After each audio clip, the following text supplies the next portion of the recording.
Hello les légendes, on a décidé de vous proposer des épisodes hors série sur les statistiques en revenant tout d'abord sur cette donnée qui a pas mal fait réagir en commentaire sur les réseaux sociaux. Richard Gasquet dans sa carrière a gagné 52% de ses points, Roger 54%, on parle de 2% de différence pour 20 grands chelems. On revient donc sur cette stat, un brin tapageuse, avec notre expert Fabrice Barrault qui accompagne cette saison Félix Auger-Aliassime, actuel 21e joueur mondial, Nico Mahut et Gilles Servara, le coach de Daniil Medvedev. J'en profite pour vous annoncer qu'on a enregistré en bonus 4 clés gratuites pour mieux comprendre votre style de jeu et apprivoiser vos forces grâce à la stat. Fort de 15 années d'expertise et plus d'1 million de points analysés, Fabrice Barrault en a écrit un livre, mais on s'est dit que c'était plus cool d'en faire une version audio et plus récente, illustrée par des exemples concrets de joueurs et joueuses du circuit. L'idée n'est évidemment pas de se comparer à leur niveau, mais plutôt de visualiser ce qui marche ou pas, en allant au-delà de ses croyances et en reprenant le pouvoir sur son jeu. Ces 4 clés gratuites sont en téléchargement libre, en lien juste en dessous dans la description de l'épisode. C'est parti pour ce nouveau contenu et j'espère sincèrement qu'il vous plaira. Bonne découverte et bonne écoute à tous. Là, c'est travaillé, c'est propre. Ça, c'est le professionnalisme suisse. On se retrouve donc avec Fabrice puisque l'épisode qu'on a tourné ensemble a énormément plu. Merci à tous d'ailleurs d'avoir laissé des commentaires, c'est hyper cool. Ceci dit, il y a une donnée qui a fait débat sur laquelle on va revenir. Et par ailleurs, on a pensé à vous proposer un contenu tous les 15 jours, soit pour débriefer de la finale, la dernière finale en date, avec des faits de jeu marquants, des stats intéressantes à analyser, soit pour revenir, comme aujourd'hui, sur cette stat qui a fait débat, à savoir que Roger, notre ami Roger, qui nous écoute très certainement, a gagné 54% de points dans sa carrière, que Richard Gasquet, qui a été top 10, en a gagné 52, et que tu nous as annoncé en punchline que 2% d'écart, il y avait 20 grands chelems de différence. Alors forcément, ça a suscité de l'intérêt, ça a fait débat. Est-ce que déjà on peut revenir sur cette donnée, sur cette stat? Est-ce que tu peux nous l'étayer, Fabrice? Donc déjà, voilà, c'est une stat déjà qui est officielle de la TP Tour, qui n'est pas la mienne. Donc voilà, c'est une stat officielle. Mais après, ce qui est intéressant avec la stat, c'est son interprétation. Donc voilà, et c'est ce que j'aime d'ailleurs avec la stat, c'est qu'on peut avoir la même stat et plusieurs interprétations possibles. Moi, en l'occurrence, quand on a fait le premier podcast, j'avais envie d'éveiller les consciences. Yes. J'avais envie de dire que, tu vois, 2% de points en plus pouvaient valoir 20 grands chelems en plus. Pour faire prendre conscience aux gens que finalement, entre un Roger et un Gasquet, il n'y avait pas autant de différence que ça. Et d'ailleurs, entre Roger et beaucoup d'autres joueurs, pas Gasquet, beaucoup d'autres. Donc, ça c'était mon interprétation dans ce que je voulais faire passer comme message pendant le podcast. Et ce que je veux faire passer mon message en règle générale. Et après, il y a eu les échos comme quoi les légendes disaient « Ouais, mais ils n'ont pas joué les mêmes. » Et ça, c'est vrai. Ils n'ont pas joué les mêmes joueurs. Donc, évidemment que j'ai été faire une petite recherche à ce sujet. Et j'en ai trouvé 2-3 résultats assez intéressants qu'on va en parler maintenant. Okay. Donc, tout ça pour dire, c'est qu'en un, la stats reste la stats. Son interprétation peut être différente. Et ce qui a été dit sur les réseaux sociaux, comme quoi ils n'ont pas joué les mêmes, c'est vrai. Donc maintenant, je vais prendre une autre donnée qui vient de la TP Tour, qui ne vient pas de ma base de données, mais de la TP Tour. Il y a le ratio victoire-défaite de Gasquet et de Federer quand ils jouent des top 10. Donc tu vois, là, je trouvais que c'était une bonne stat qui allait dans la direction des commentaires. Voilà, alors, quand ils jouent les deux des top 10, quelles sont leurs différences? Donc en tout, on va dire que Richard, quand il a joué des top 10, il a gagné 23,7% de ses matchs. Et Federer, 64,5%. Donc ça, c'est le premier truc. Donc on voit, oui, là, il y a une grande différence. Il y a quoi, 41% de différence entre les deux. Et là, les puristes vont te dire, ouais, et le top 5, parce que Roger a plus joué de mecs du top 5. Complètement. Est-ce que tu as cette donnée ou pas? Non, par rapport au top 5, elle n'était pas. Là, j'ai pris des données qui étaient disponibles sur la TP Tour, parce que s'il fallait retransmettre une carrière complète du joueur, ça peut être l'enfer. Mais bon, rappelons que la première fois que Richard a joué Roger, il me semble qu'il l'avait battu à Monte-Carlo, c'est pas ça? C'était la toute première, ouais. Je pense, vu l'âge de Gasquet, il avait avoir, je sais pas, 16, 17 ans. C'est la première. Donc, attends. Et face à face positif. Je rêvais encore de devenir professionnel à cette époque-là. Je caressais ce doux espoir. Bon, bref, aujourd'hui, je t'ai rencontré, Fabrice, et ma vie a changé. Je pense que c'est. Mais il avait un face-à-face positif. Donc, non, mais tu as raison que les puristes pourront encore revenir sur le top 3 en disant qu'il y a encore une différence. Et ils auront raison. Top 5. Par contre, ouais, top 5, ouais, mais même, je dirais même top 3 parce qu'on prend Nadal, Djokovic, Roger, voilà, on prend les 3, quoi, et Murray, quoi. Donc, maintenant, il y a un truc qu'il faut bien savoir. C'est qu'en moyenne, quand un mec gagne un match de tennis, il va gagner en moyenne 54,5% des points. Ça, c'est intéressant, ouais. Je savais pas, tu vois. Ça, c'est la moyenne de toute ma base de données qui regroupe 700 000 points analysés sur la TP, grosso modo. Parce que je suis 1 million, mais j'ai des filles aussi. Donc, on va dire 54,5. Pour faire plus simple, 55% des points gagnés quand tu gagnes un match, qui veut dire par conséquence 45% des points gagnés quand tu perds. Maintenant, on va reprendre le 23,7% des victoires de Gasquet. Et juste petite parenthèse, si tu prends une branlée, généralement, c'est quoi l'écart? La plus grosse branlée, en règle générale, quand tu arrives dans les 35% des points gagnés, tu as gagné maximum un jeu ou deux. Okay. Max. Si dans un match, j'ai gagné en gros 2 fois plus de points que toi, ouais. Et ben, je peux t'en remis 6-0, 6-0. Ben, imaginons même tous les jeux, on était à 30A et j'ai gagné. Tous les jeux, 30A, je gagne, 30A, je gagne, 30A, je gagne. Ben, je t'ai mis 6-0, 6-0. Oui, j'ai gagné 2 fois de plus de points que toi. Ok. Bon. Donc, tu vois, moi, 4 points, toi, 2 points par jeu. Donc, ça fait le 1 tiers, 2 tiers. Donc, la plus grande, quand on gagne moins de 40% des points, en règle générale, on est ridicule. Mais tu vois, on est comme à 40%. Ouais, c'est quand même énorme, on ne se rend pas compte. Ouais. Pour moi, la branlée, c'est jeu blanc 45, jeu blanc 45, t'y arrives pas. Ouais, mais c'est rare. En tout cas, au niveau pro, c'est quand même rare. Et évidemment que si comment vous êtes enfant, un négatif joue un 30, ah bah oui, on peut peut-être avoir deux golden sets, comme ils disent. Mais là, sur la TP Tour, on parle quand même d'un mec qui joue tous bien. Yes. Et donc voilà. Et tout ça pour dire, donc je reprends le 23,7% des points gagnés de Gasquet et le 64,5% des matchs gagnés par Roger face au top 10. Ça, c'est le premier chiffre que je t'ai donné. Donc, je mets maintenant ce pourcentage dans le 55% des points gagnés quand tu gagnes un match 45, et ça nous donne le chiffre suivant. Donc, Federer, quand il a joué des top 10, a gagné en moyenne 51,3% des points et Gasquet 47,6%. Donc, face au top 10, nous sommes à 3,7% de points de différence. Donc, on n'est pas aux deux. Évidemment, on n'est pas aux deux. Mais je t'aurais lancé, il n'y a que 3,7% de points de différence entre Roger et Gasquet quand tu es top 10. On aurait tous fait « Ah ouais !» Et là, tu aurais été imparable sur les commentaires Facebook. Tu aurais pu démonter tout le monde. Mais le truc, c'est que, tu vois, moi, un truc que je me rappelle, c'est qu'un temps, quand on est en des soupers avec des amis et tout, puis je posais des questions à des mecs qui connaissaient le tennis ou pas. Puis je dis, tu penses que Roger, il a gagné quel pourcentage de points dans sa carrière? Tu penses que j'avais quoi comme réponse? Même je t'aurais posé cette question à toi. 80%. Ouais, 70. La réponse en moyenne, on va dire, je l'ai fait une dizaine de fois, c'était 70. Et puis quand je leur disais, non les gars, c'est 54%, ils disaient, ah ouais, c'est même plus proche. C'est beaucoup moins impressionnant que spontanément on pourrait penser, quoi. Et tu vois, même quand on pense Federer face au top 10, 51,3% des points gagnés, juste au-dessus du 50. Mais ça lui a quand même permis de gagner 20 grands chelems. Donc, une fois de plus, ça remontre qu'il y a peu d'écart entre les tout meilleurs et ceux qui sont juste derrière.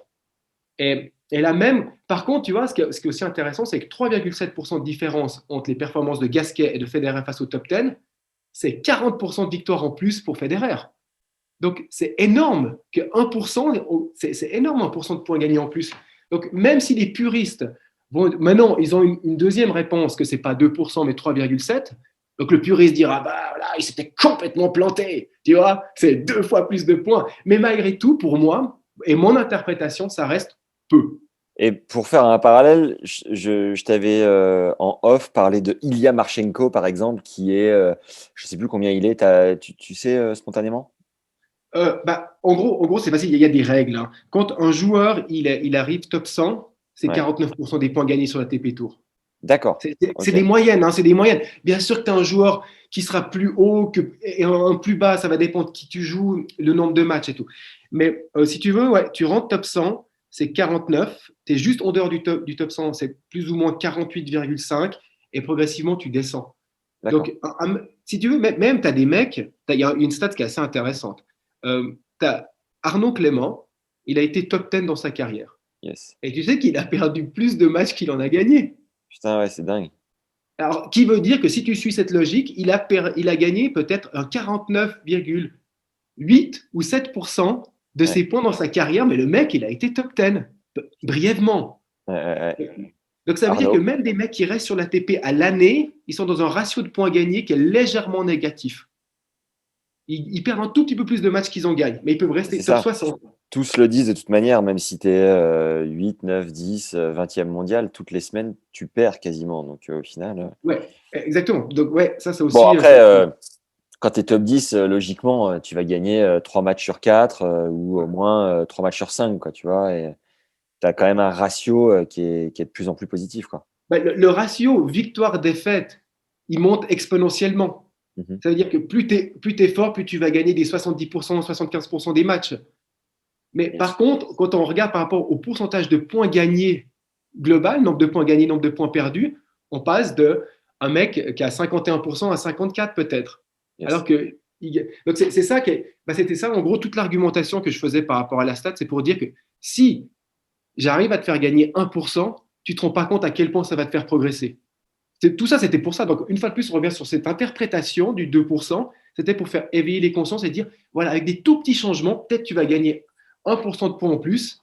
Et là, tu te rends pas compte, tu vas prendre un classement. Est-ce que si Richard avait fait appel à toi il y a 15 ans, sa carrière aurait été radicalement différente? On va en parler. On va en parler dans la deuxième partie. Non, je suis pas, on sort de la stats là. On sort de la stats. Ah, tu veux Je, pas te mouiller. Je sens que tu ne veux pas te non, mais mouiller. je vais un peu me mouiller d'ailleurs, mais pas autant que ça. Donc maintenant, tu vois, on vient de finir la première partie. On explique qu'il y a 2% de points de différence entre Gasquet et Federer ou 3,7 pour les puristes. Maintenant, la deuxième partie que je voulais faire sur ce podcast, c'est expliquer d'où vient ce 3,7% ou ce 2%. Quels sont les coûts en termes d'efficacité des coûts. Et c'est pourquoi Roger est meilleur, quoi, en grosso modo. Yes. Et là, je vais partir sur les styles de jeu. Donc, je vais expliquer le style de jeu de Roger, expliquer le style de jeu de Gasquet. À l'intérieur des styles de jeu, je vais expliquer les coups. Mais grosso modo, Ce qui est plutôt cool, c'est que les deux ont un revers à une main. Les deux parlent français. Est-ce que ça joue? Je ne suis pas certain. ouais, moi, je pense que, Mais, non, je pense mais que en, c'est ça. mais en tout cas, bon, il y a au moins une similitude. Ouais. Bon, vas-y, Bah, allez, ils lance-toi. ont quelques similitudes. Ouais, Mais tu vois, par exemple, si je reprends les profils expliqués dans mon livre, ouais, Roger, il a trois profils dominants. C'est le serveur, le puncher et le joueur offensif. ok. C'est-à-dire, serveur, en gros, il sert bien. Il faut savoir que Roger, par rapport à sa taille, c'est peut-être le meilleur serveur au monde. Il est juste derrière les Karlovic, Isner, Opelka, On rappelle Raonic. sa taille, 1,85 Roger, non? Exactement, ouais. Donc, Et Richard? mais je crois 81, non? Ok, j'aurais dit Ou 84 82. spontanément. Ah ouais, mais entre 81 et 85, en tout cas, ça c'est sûr. Attends, bah, je Et puis, vérifie tout de suite. donc, tu vois que Roger, en gros, au service, il est juste derrière les plus grands serveurs du monde. Et je faisais le 83. parallèle. 83, Richard. 43. Ok. Et par rapport à ça, Roger, et après, si je faisais un parallèle par rapport à sa taille, c'est exceptionnel de servir aussi bien à cette taille. Ok, Donc, après, Roger, c'est ce que j'appelle, il est un puncher. Un puncher, ça veut dire je fais des points grâce à mon coup droit. C'est la définition du puncher. Donc, et en 3, Roger, il est offensif. En fin de carrière, maintenant, l'offensif tend à passer devant. Roger monte de plus en plus à la volée et de moins en moins puncher. Mais ok. c'est-à-dire, en gros, Roger, c'est service, coup droit, offensif. Et quand il était au top de sa carrière, son schéma de jeu, c'était assez simple. Si on veut le vulgariser, c'était je tente de te faire un ace ou un service gagnant. Si la balle revient, je monte en deux temps avec mon coup droit. C'était Roger. La majorité des points de Roger étaient gagnés de cette manière, sur son service. Ok. Donc voilà les trois profils dominants de Roger. Maintenant, on va prendre les trois profils dominants de Gasquet. Alors, juste, je regarde pour Roger. On est à 11 344 ace, 62% de première balle. Bon, Ouais. voilà, juste petite précision. Après, 78% de points gagnés derrière la première. après le Solide, nom. Ouais, comment? solide. Voilà. Ouais, ouais. Mais après, il faut voir le nombre d'aces divisé par le nombre de services joués. Yes. Et Bien puis, et vu. puis, comme je dis tout le temps, tu préfères faire 10 aces dans un match ou 20 services gagnants? Donc, moi, Très j'ai bien. toujours cet argument. C'est que le problème des sites comme l'ATP, des fois, ils te mettent le nombre d'aces. Ouais, mais tu as des joueurs qui font autant d'aces que de services gagnants, par exemple, et tu as des joueurs qui font 2 fois plus de services gagnants que d'aces. Donc, Ouais, il y en a qui sont baissés sur cette stat à cause de ça. d'accord. Donc, maintenant, les 3 profils de Gasquet. Gasquet, c'est en un, il est ce que j'appelle un remiseur. Ça veut dire qu'il va gagner. Le plus gros avantage qu'il prend face à ses adversaires, c'est qu'il fait moins de fautes directes. Ça, c'est Gasquet. 2, il est puncher.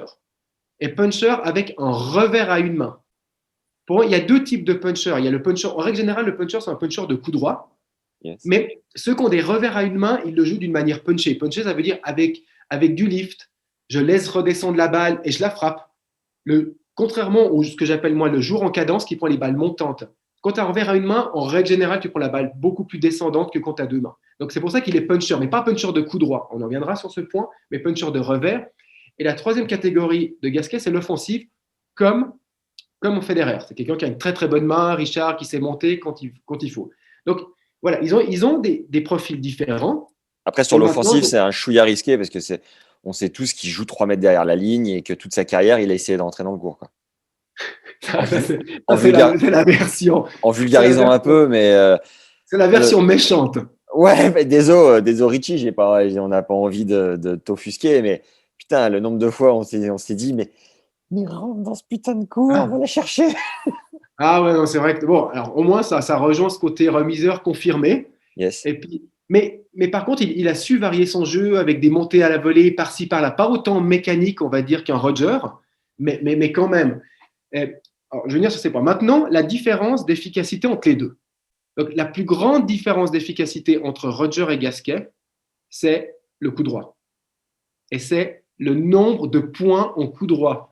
Si tu veux, en moyenne, Roger, il fait 50% de points en plus en coup droit que Gasquet. C'est-à-dire que si Gasquet fait 10 points en coup droit, il en fera 15. Donc ça, en termes de stats, c'est une très, très, très grande différence, 50%. Ouais. Et, et c'est ça qui est, en plus, donc voilà, quand tu dis rentre dans cette balle, Richard et tout, c'est souvent avec son coup droit. Peut-être qu'il y aurait eu plus d'opportunités. Dans les stats que j'ai de Richard, c'est vraiment le plus gros point faible, c'est le nombre de points en coup droit. Ok. Même quand on fait un comparatif de Richard avec ses adversaires, c'est le seul secteur où il est moins bon qu'eux. Tout le reste, Richard fait en moyenne malgré tout, plus d'essais de service gagnants que ses rivaux, moins de fautes en retour, plus de points en revers, moins de fautes en revers, plus de points. Tout, il est légèrement positif par rapport à ses adversaires, mais le plus gros point négatif, c'est nombre de points en coup droit. Est-ce que tu saurais spontanément à quel classement ATP équivaut son nombre de points faits en coup droit? Après, le truc, c'est que oui, je peux te faire une liste par rapport à ça, mais il ne faut pas oublier que dans un coup droit, on doit peser le nombre de points et le nombre de fautes. Ce qui veut dire que, imaginons qu'il fait peu de points, c'est ce qu'on vient de dire, mais il fait très peu de fautes. Bah, ça veut dire que son coup droit ne sera pas si mauvais. Yes. Il sera peu de points, peu de fautes. Hmm. Par contre, s'il fait peu de points, beaucoup de fautes, là on est dans les dernières places. Bah là, t'es Mais D6. ouais, ouais, même pire. Mais c'est clair que si on devait juger après malgré tout, le coup droit de Gasquet reste un coup droit négatif. Ça veut Yes. dire que si tu dois le juger sur un top 100, instantanément, je te dirais qu'en coup droit, il est à la 80e place sur D'accord. 100. Hein. Et puis Roger, il serait 10, 15. Ouais, tout le monde le veut 1. Mais désolé, les stats montrent qu'il y a des mecs qui gagnent encore plus en coup droit que lui. Je suis écœuré que Rod soit pas numéro 1. Alors, le 1, c'est Nadal. C'est Et, le 1 du coup ah droit, ouais, c'est c'est Nadal. Rafa, d'accord. Le Et 2, c'est Roublev. intéressant ça, très intéressant. Ouais, mais il ne faut pas Ce oublier bon dans ce genre vieux de stats. bûcheron de Roublev. Ouais, mais regarde, tu vois bien que Roublev, il n'a pas la qualité de service. Tu vois, le truc, c'est que si Roublev est top 10, on va dire, et Roger est top 10, et on sait que Roger sert mieux que Roublev, et disons qu'ils gagnent le même nombre de points, tu dois contrebalancer ça avec un coup plus fort. Donc ça, c'est des fois les mecs, ils ont eu de la peine aussi à comprendre mes classements des coups, comme j'ai mis sur mon site. Tu as des joueurs, par exemple, Thomas Fabiano, c'était l'exemple qui ressortait. Mais Thomas Fabiano, il avait pas de service, zéro. J'exagère, mais un très mauvais service. Donc, du coup, eh ben, tu dois compenser avec un coup plus fort. Donc, des fois, les classements coup par coup ne représentent pas la réalité que les gens s'imaginent. Parce qu'il Ok. y a des gens pas connus qui ont des coups exceptionnels. Mais un bon joueur du top 10, il a souvent deux ou trois coups, même voire plus. Thomas Fabiano, pour ceux qui ne connaissent pas, joueur italien, 70e à son meilleur en 2017. Ah, voilà. Qu'est-ce qu'on peut dire? 31 ans. Bon, je ne sais pas pourquoi tu nous le cites, mais voilà. Thomas Parce Fabiano. qu'il fait partie des meilleurs mecs dans mes stats en coup droit. Ah ouais, ok. C'est pour ça. Parce que c'est vraiment un joueur de petite taille qui 73, 1m73, ouais. ouais, qui possède pas un bon service et donc qui est vachement dominé. Et on sait l'importance du service, qui est vachement dominé avec son service. Donc, du coup, il a un excellent coup droit qui lui a permis d'être top 100, si tu veux. Et dans les stats, nous, il y a ça qui ressort. Après, tu as les puristes qui vont arriver. Oui, mais Thomas Fabiano, il n'a pas joué les mêmes joueurs que Roger pour avoir ses résultats en coup droit. Et une fois de plus, oui, ils ont raison. Mais à quel degré, ça, je ne sais pas. Tu vois, si c'est encore un degré qui influence de 10% tous les résultats, donc ça va être difficile à dire. Mais voilà. Et le Bon, pourcentage de points faits avec le revers de Richard, tu l'as? ouais, ça, c'est ce que je vais en venir. Je vais venir maintenant. Ah, Donc merveilleux, la là, transition est toute faite. donc, la transition, elle n'est pas tout de suite, parce qu'on disait donc que la plus grosse faiblesse de Richard face à Federer, c'est le nombre de points en coup droit. Et c'est ce qui est d'ailleurs sa faiblesse générale. Après, Roger sert mieux. Tu as le côté serveur. Roger sert mieux que Richard. Richard, il n'est pas mauvais. Hein. Une fois, j'avais entendu dire, je crois même lui avait dit, ouais, mais si j'avais eu un meilleur service, mais ses stats au service de Richard sont dans la moyenne, à peine au-dessus de la moyenne même. Donc, Ok. ça n'a pas été, on va dire, une force, mais il était complètement dans la moyenne du top 100.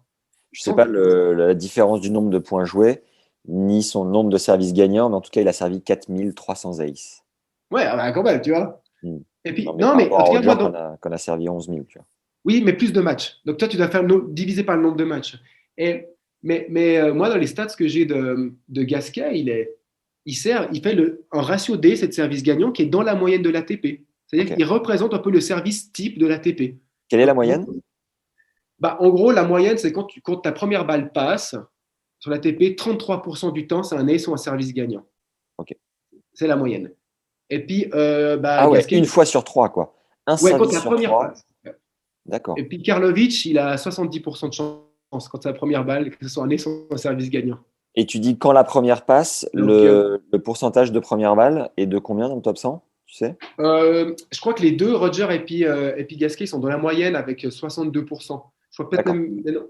Donc, c'est plus ou moins 62, 63. Donc, il avait un pourcentage de premier service dans la moyenne, une Ouais. efficacité dans la moyenne et un pourcentage de points gagnés dans la moyenne. Donc, Ok. il était très, très proche de la moyenne. Mais malgré tout, Roger est au-dessus de la moyenne dans ces secteurs. Ben voilà. Donc, ça, c'est la deuxième différence. Puis, la troisième différence, malgré tout, le nombre de montées à la volée.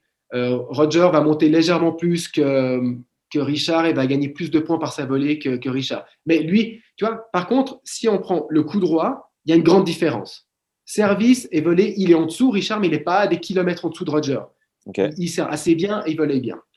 Et maintenant, je reviens sur ce que tu m'as dit. Le seul point où Gasquet est meilleur que Federer, attention, tout- tous les pros Federer vont se réveiller et la colère va monter, c'est le revers. Ok. Donc, en revers, c'est clairement Gasquet qui a des meilleurs stats que Roger.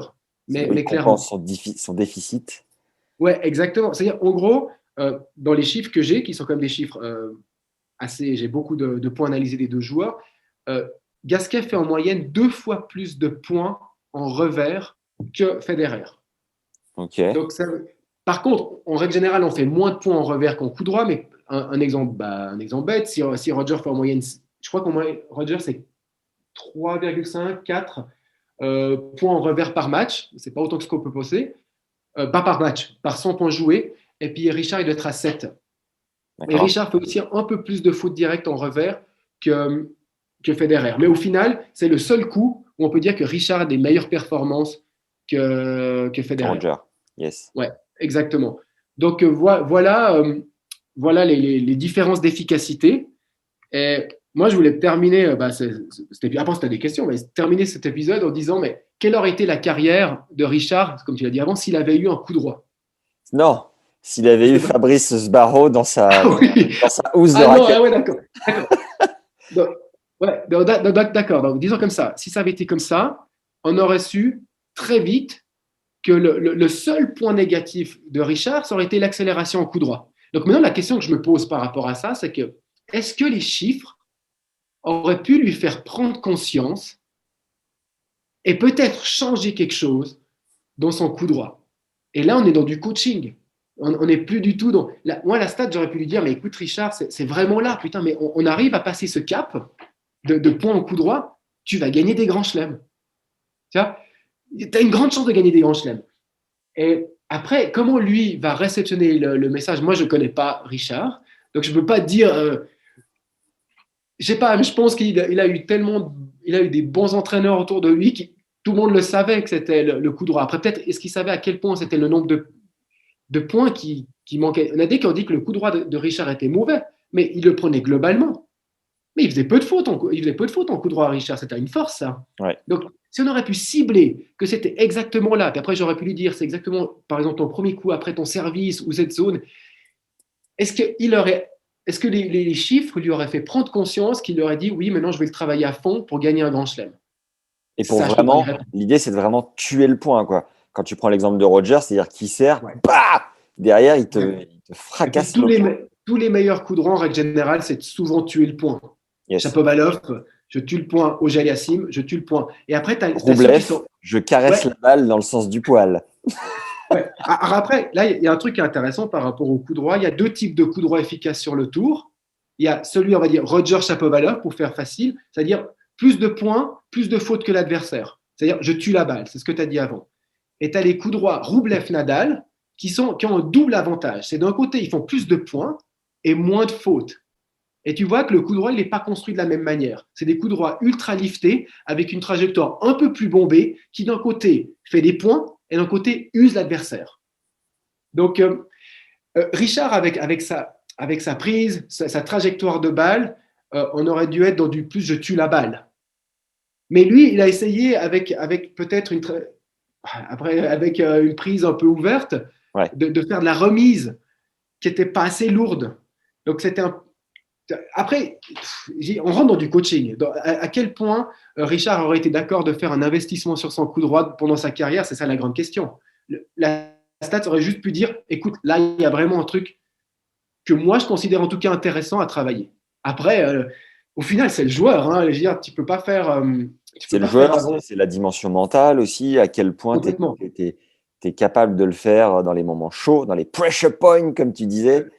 Il y a Ouais. tellement de facteurs qui rentrent en jeu, mais au moins on a la donnée, c'est hyper intéressant. Ouais, mais tu vois, on en revient sur ce côté mental et puis l'équipe de Daniil Medvedev qui travaille avec un psychologue. Je considère qu'un psychologue, de mon point de vue, doit faire partie des équipes pour peut-être il y a un blocage par rapport à ce coup droit. Et peut-être il y a un blocage, je pense qu'un psychologue sera au mieux d'aider le joueur que moi. Ouais. Après peut-être il y a un biomécanicien qui va dire, voilà, là ton coup droit, moi je vois ça. L'entraîneur physique va voir quelque chose et moi en stratégie, je vais voir quelque chose. Et tous ensemble, est-ce qu'on aurait pu amener un meilleur coup droit à Richard? D'un côté, j'ai envie de te dire oui. Puis de l'autre côté, j'ai envie de te dire non. Parce que la réalité, il a eu tellement de bons entraîneurs autour de lui que je pense qu'ils ont tout essayé pour lui faire avoir ce meilleur coup droit. Il en a forcément fait des milliers d'heures de coups droits, bouffé des centaines de paniers de balles. Et Richard, si tu nous écoutes, moi je rêverais d'avoir ton coup droit. Hein. Mais tout le monde. Don't get me wrong, comme on dit. Ouais. Et puis, j'ai comment envie de terminer sur une autre chose par rapport à Richard, c'est que des fois, on a entendu que Gasquet a un peu critiqué parce que voilà, il a explosé tellement vite que peut-être il n'a pas été aux yeux de certains aux attentes de tous. Mais il ne faut pas oublier que Richard, il a joué dans une génération où on a eu trois mutants. Ouais. On a eu mais des mutants. C'est-à-dire que les mecs, Federer, Nadal, Djokovic, ils te bousillent toute l'histoire du tennis dans la même génération. Tu n'as aucun mec qui les a rapprochés en termes de grand chelem gagné de toutes les générations confondues. Des Agassi, je crois qu'Agassi c'est 8, McEnroe c'est 6 ou 7. Et les trois, ils ont joué au même moment que Richard. Imaginons que ces trois mecs n'auraient pas existé. Peut-être Richard, il se serait fait un grand chelem. Richard président. Non, mais il se serait fait peut-être un grand chelem. Et il aurait fait un grand chelem, tout le discours aurait changé. ça aurait été le mec qui fait un grand chelem après Yannick Noah. Ouais. Donc, il faut pas oublier que ça, des fois, je trouve les gens sont un peu sévères avec lui. C'est un joueur hors norme qui a eu une carrière quand même excellente. C'est là où tu vois qu'un Stan est un monstre parce qu'il a réussi à s'immiscer un peu à travers tout Ouais. ça et à récupérer des miettes. C'est là Un où c'est- monstre et un monstre de réussite. Ah Il y a ah! Autre stat pour un autre épisode. Qui sait? On peut le je noter, sais ça, pas si j'ai Fabrice. des stats à mettre, qu'il y a de la réussite là. Moi, j'ai juste trouvé une réussite Est-ce qu'on pourrait faire d'avoir une gagné. stat sur la chatte, par exemple? Est-ce que tu penses que c'est quelque chose de… Non, après la stat sur la chatte, il faudrait la faire sur le point suivant. Quelle est la conséquence de la chatte dans ton point suivant, tu vois? Putain, après avoir Ah! une chatte, après avoir fait un monstrelette, je Ouais. gagne 20% de points en plus parce que j'ai trouvé ça tellement cool. Non, tu vois? Ou le C'est contraire. énorme. Est-ce que tu as l'info du nombre de points gagnés par Rafa avec son coup droit, de Djoko aussi, juste pour comparer Je les ai, mais pas là sous les yeux. ok. Je peux juste te dire que Rafa, c'est le top, quoi. C'est le top. Et Rafa, tu nous disais qu'il y avait plusieurs types de coups droits. Lui, en plus, il a l'avantage d'avoir les deux, le coup droit Ouais, qui use et le coup droit ouais, qui tue. C'est ça qui est il a monstrueux. les deux. Et il a développé le coup droit qui tue pendant sa carrière. Parce que là, je suis en train de regarder des matchs de lui de nouveau au début de carrière. Début de carrière, il avait plutôt que le coup droit qui use et qui tue de temps en temps. Alors qu'après, il a réussi à faire un mix des deux. C'est ce qui fait qu'il gagne l'US Open 4 fois, 5 fois, je sais pas, j'ai pas les chiffres. Je suis pas Et Djoko? statisticien. Et Djoko, Djoko, le truc, c'est que son coup droit est aveuglé par son revers. Tout le monde voit que le revers de Djoko, mais en règle générale, j'avais fait une étude par rapport à ça. Il fait 50% de plus la différence face à ses adversaires en coup droit qu'en revers. Et ça, c'était un truc d'ailleurs qui était apparu dans l'article qu'on avait fait pour Eurosport. C'était un des trucs, c'est super intéressant, c'est que tout le monde pense que c'est son revers, mais il fait la différence face à ses adversaires plus en coup droit que revers. Il l'a fait aussi en revers, hein. Ouais, c'est là où C'est il est, c'est il est Djoko, hein. un monstre. C'est Djoko. Mais c'est super intéressant en règle générale, juste un coup droit est meilleur qu'un revers. Voilà. Attends, Et, hey, ah, j'avais une question à te poser. juste avant cette question, si elle te revient, le pourcentage de points gagnés en revers par Rafa? Mais je crois qu'il est juste dans la moyenne ou juste en dessous. Parce qu'il décale tellement. Il décale tellement. Mais son revers est un des meilleurs revers au monde malgré tout. Donc c'est top Et 10 moi, dans la stat, quoi. je crois qu'en revers, je l'avais mis. Il est dans les 10 aussi. Mais moi, je vais te poser une question que j'ai oubliée, mais que je vais te poser maintenant, peut-être pour clore cet épisode. Tu me fais peur, Il n'y a Fabrice. que 5 joueurs sur le circuit. Hein? Tu me fais peur. J'ai Non, vas-y, dis-moi. Il n'y a que 5 joueurs qui ont été au moins une semaine dans le top 100 en 2019. 5 joueurs qui font en moyenne plus de points en revers que coup droit. Lesquels? Ah bah, merci du cadeau. Je pense que on peut adresser cette question ouverte aux auditeurs qui me viendront en aide. Attends. C'est des mecs qui ont fait une intrusion dans le top 100 pendant une semaine. Non, non, non. Qui ont été au moins une semaine top 100 en 2019. Ils peuvent en faire toute l'année top 100. Ok. C'est pour dire, en gros, il y a 100, je crois 130 joueurs qui ont fait au moins une semaine top 100 ou qui ont été toute l'année top 100 en 2019. Et il Et y en qui a ont un 5 meilleur revers que coup droit. qui font plus de points en revers que coup droit. Ok. 5.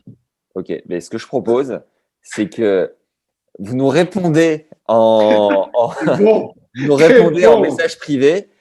Et le vainqueur gagne un petit polo Yonex parce que, a priori, c'est la marque de ta maison, c'est ta marque de fabrique, Fabrice. Qu'est-ce que C'est t'en penses? beau ça. Il va falloir encore que je négocie avec Yonex ça mais c'est beau, exactement. Mais bon, à part, ouais, certains pourront avoir des indices parce qu'il y a des indices sur Internet par rapport à ça. Est-ce que tu veux nous donner un ou deux indices quand même? Est-ce qu'on donne, du coup, Ouais, je donne un indice. pour tenir en haleine, on donne la liste à l'épisode suivant, tu vois, au Ouais, mais prochain je donne un épisode? indice. Ok. Nous avons parlé de ce joueur pendant ce podcast. Sur les 4 autres, il y en a trois ultra durs et un facile. Ultra dur. Donc, on table sur un Ah ouais. Basiashvili. Et Lui, Basilashvili, il pote. aurait pu. Il aurait pu, mais il n'y est pas. Et il aurait pu. Parce qu'il a un revers de bûcheron, quoi. Radu Albot, qui d'autre? Attends, non. Non, non.